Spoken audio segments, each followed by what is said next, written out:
আসসালামু আলাইকুম প্রিয় ভিউয়ার, চলে আসি আমার ভাগনা তাসিনের কাছে। আর হইলো ভাগিনা ইব্রাহিম। আমার দুই ভাগনা ডেলি কিন্তু এই কুয়ার থেকে মাছ ধরা আমাদেরকে নিয়ে কিন্তু দেয়। আজকে আমাদের এই গ্রাম বাংলাতে মাছ ধরার দৃশ্য অসাধারণ। আপনারা হয়তো বা অনেকে জানেন না যে গ্রামে মাছ ধরা যে কি শান্তি।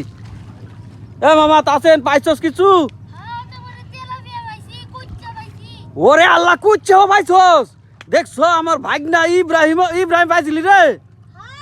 হ্যাঁ, তুই কুচ্চা ভাইছস?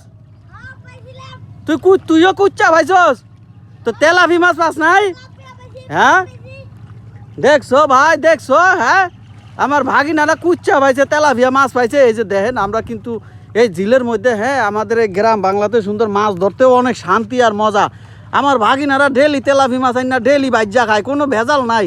শহরের মানুষরা ভেজাল খাইতে খাইতে কলজাটা জ্বালাই লাইছে, কিন্তু আমাদের পোলাপাইনগুলা এই যে গ্রামের এই ছোটো ছোটো কুয়া ফুসকুনি ঝিল এগুলার থেকে আর কি মাছ ধরে সুন্দর ধরে ধরে খাইতেছে আমার ভাগনা তাসিন। কিন্তু এই যে একদমে সলিড, ভেজাল কোনো ভেজাল মাছ নাই, সলিড মাছ খায়া কি সুন্দর আল্লাহর রহমতে শরীর চেয়ার। আর শহরের পোলাপাইন ওই ক্যাঙ্গারু প্রতিবন্ধী, এডি হলো বাবা মা ওই যে মানুষের হক মাইরা খায়, মানুষের ভাড়াটিয়াগো জোর দবস্তি মাসে মাসে ঘর ভাড়া বাড়ায়, এরকম জুলুম করে হেসুব টিয়াগুলা লইয়া পোলাপাইনে খাওয়ায়। কয়দিন পর পোলান প্রতিবন্ধী হয়, প্যারালাইসিস হয়, স্ট্রোক করে লিভার ক্যান্সার হয়ে মইরা যায়।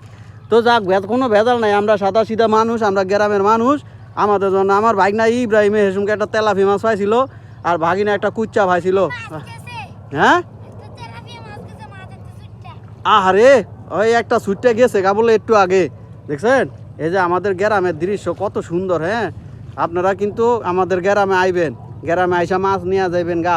আমাদের গ্রাম হইল রংপুরে কুড়িগ্রাম। এখানে আসলে অনেক সুন্দর সুন্দর মাছ পাওয়া যায়।